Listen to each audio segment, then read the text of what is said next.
पोलिसांद्वारे palm beach मार्गावर Sarsole junction येथे rain lodge बारवर छापा मारून 163 मुलं आणि 99 मुलींना मद्यप्राशन करताना ताब्यात घेण्यात आलंय।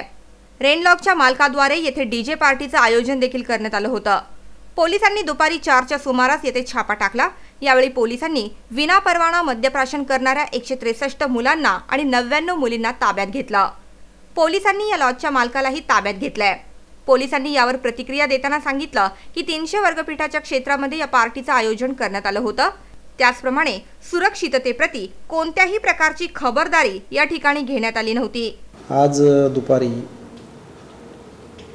तुर्भे विभागाचे सहाय्यक पोलीस आयुक्त श्री विवेक मासाळ यांना खबर मिळाली की सेक्टर 6 नेरूळ येथे रेन अल्ट्रा लाउंज नावाचं परमिट बार आहे आणि इथे विनापरवाना अल्पवयीन मुलांना दारू देऊन त्या ठिकाणी डीजेचा कार्यक्रम ठेवलेला आहे।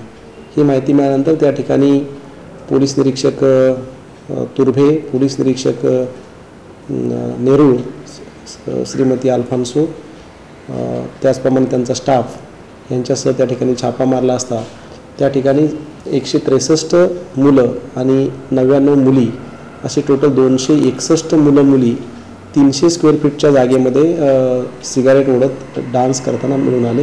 मुलांना मुलींना ताब्यात घेऊन त्यांना वैद्यकीय तपासणीसाठी पाठवण्यात आलेलं आहे।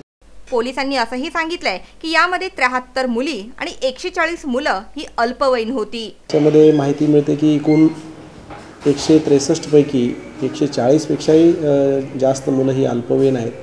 त्याबरोबरच 99 पैकी 77 मुली ह्या अल्पवयीन आहेत आणि अशा मुलांना कुठल्याही प्रकारचं परवाना नसताना डीजे बोलावून इव्हेंट अरेंज करून त्यांना त्या ठिकाणी दारू पुरवण्याचा अपराध संबंधित बार मालकानं केलेला आहे।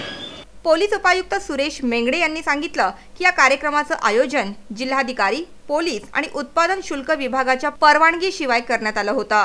त्याचप्रमाणे या ठिकाणी ध्वनी प्रदूषण देखील झालंय। ज्या मुलांना येथून पकडण्यात आलं होतं त्यांच्या रक्ताचे नमुने घेण्यासाठी त्यांना नवी मुंबई महानगरपालिका इस्पितळात पाठवण्यात आलं होतं। पोलीस उपायुक्त सुरेश मेंगडे यांनी पुढे असंही सांगितलं की पकडण्यात आलेल्या मुलांना त्यांच्या पालकांच्या स्वाधीन करण्यात आलंय। ब्युरो रिपोर्ट NMTV बातमीपत्र।